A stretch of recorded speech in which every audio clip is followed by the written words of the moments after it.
हरिओम। आप सभी से एक निवेदन करना चाहता हूँ। 2 दिन पहले ही मेरे पास किसी भक्त का फोन आया और वो पूछने लगे कि महिलाओं को हनुमान जी की पूजा करनी चाहिए या नहीं करनी चाहिए, उन्हें छूना चाहिए या नहीं छूना चाहिए। इस संबंध में आपसे मैं कहना चाहता हूँ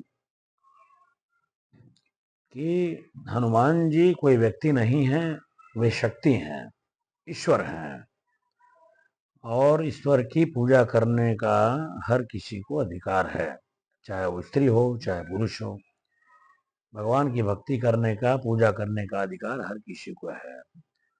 तो ये शंका यदि किसी को है कि हनुमान जी की पूजा करनी चाहिए या नहीं करनी चाहिए, उन्हें छूना चाहिए या नहीं छूना चाहिए, तो ये अपने मन से आप निकाल दें और बड़े प्यार से, बड़े प्रेम से हनुमान जी की भक्ति महिलाएं भी कर सकती हैं, बेटियां भी कर सकती हैं, पुरुष वर्ग तो करता ही है।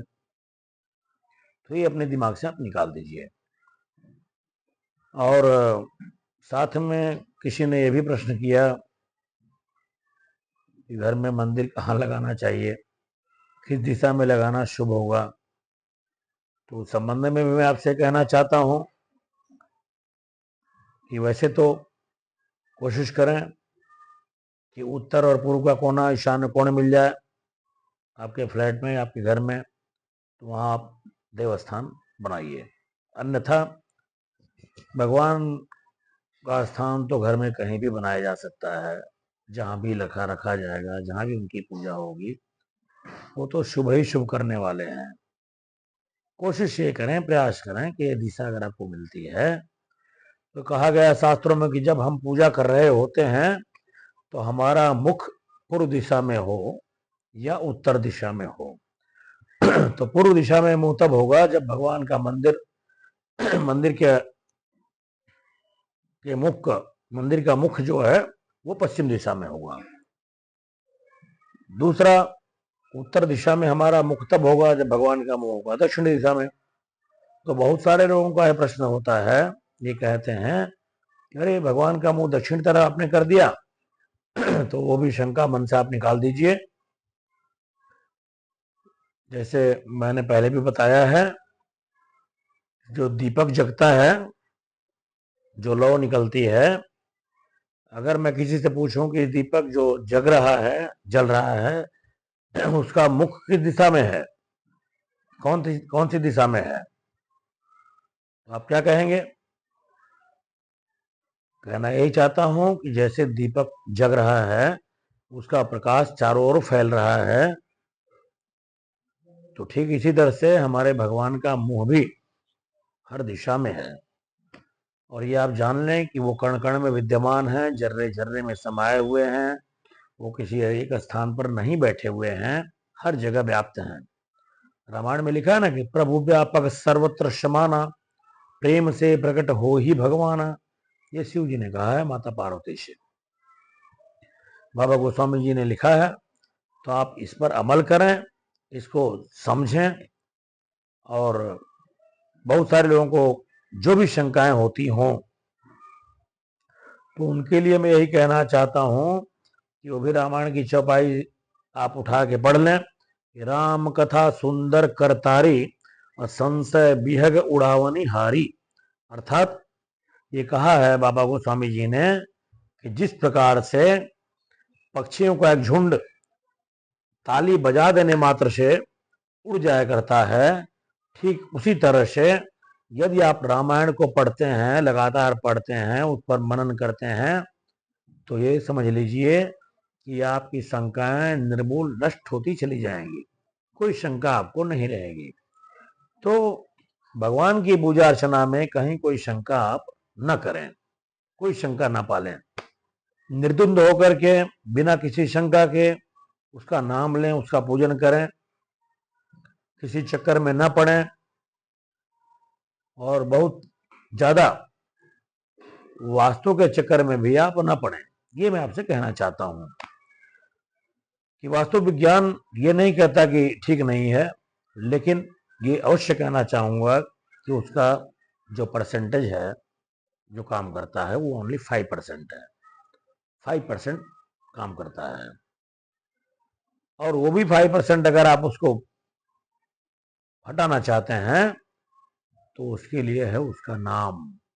श्रद्धा से, भक्ति से ईश्वर की भक्ति करें, उसका नाम जपें, किसी एक देवता के प्रति अपनी श्रद्धा को बना लें। वैसे आप सभी को रखें घर में, मना नहीं करता। राम जी को रखें, शिव जी को रखें, हनुमान जी को रखें, माता जी को रखें, लेकिन इष्ट के रूप में किसी एक का चुनाव कर लें, जिससे कि आपको कभी कोई दिक्कत हो, परेशानी हो, कि कुछ कहना हो तो आप अपने इष्ट से फरियाद कर सकते हैं। एग्जाम्पल के तौर पर किसी बालक को, किसी बच्चे को यदि कुछ मांगना होता है घर में, तो या तो माँ से मांगता है या तो पिताजी से मांगता है। घर में चाचा भी हैं, नाना भी हैं, दादा भी हैं, दादी भी हैं, बहुत सारे लोग हैं, चाचा हैं, चाची हैं, मामी हैं, मामा हैं, सब हैं।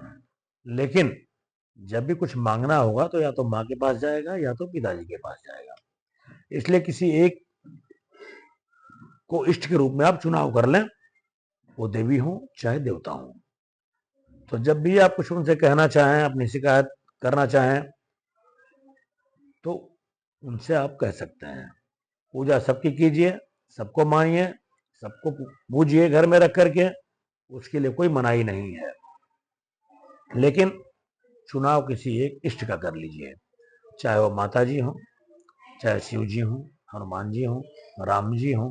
किसी एक इष्ट का चुनाव करके आप श्रद्धा से अपनी भक्ति करें और पूर्ण समर्पण भाव से यदि आप फरियाद करते हैं, कुछ कहते हैं, तो ये ध्यान रखिए कि मैं आपको गारंटी देता हूं कि वो सुनते हैं और आपकी बात का जवाब भी आपको मिलता है। बात करके देखिए कभी और फिर मुझे बताइएगा, क्योंकि वो स्वामी जी ने लिखा है ना कि बिन पग चल सुन बिनु काना, कर बिन कर्म कर ही विधि नाना। वो स्वामी जी ने लिखा है कि बिन पग, बिना पैर की वो चल रहा है, बिना कान की वो सबकी सुनता है। मंदिर में जाते हो, मूर्ति के सामने खड़े होकर के जब आप बोलते हैं, ये तो विश्वास रखते हैं ना कि सुन रहे हैं, आपकी हर बात को सुन रहे हैं। आपको कितना मिलना चाहिए, कब मिलना चाहिए, क्यों मिलना चाहिए, किस मात्रा में मिलना चाहिए, वो उतना देते हैं, आपके मांगने से नहीं देते। तो जब भी उनके दर पर जाते हो तो ये आप कह दिया करें, हे प्रभु, आज तक जो भी कुछ दिया है कम नहीं है, बहुत दिया है आपने। जो भी कुछ दिया है उसको संभालने की शक्ति देना, अपना आशीर्वाद, अपनी कृपा बनाए रखना।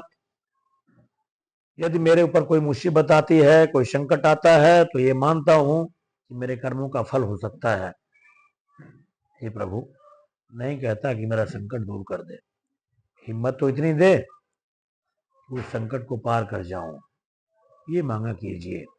और उसके दर पर जा करके भिखारी बन करके लिस्ट बना करके न जाया करें आप मांगने के लिए। मांगना है तो बस यही मांगिए, ये प्रभु अपना आशीर्वाद, अपनी कृपा, अपना हाथ हमारे परिवार पर सदा बनाए रखिए, जिससे कि मेरा घर, मेरा परिवार सदा हरा रहे, भरा रहे, मेरे परिवार की शांति, प्रसन्नता सदा ही बनी रहे और सदा ही मैं भक्ति भावना से आपके चरणों से जुड़ा रहूं। यही मांगिए और यही कहा कीजिए। आपकी इच्छा, आपकी बात निश्चित रूप से पूर्ण होगी, इसमें कोई संदेह नहीं है।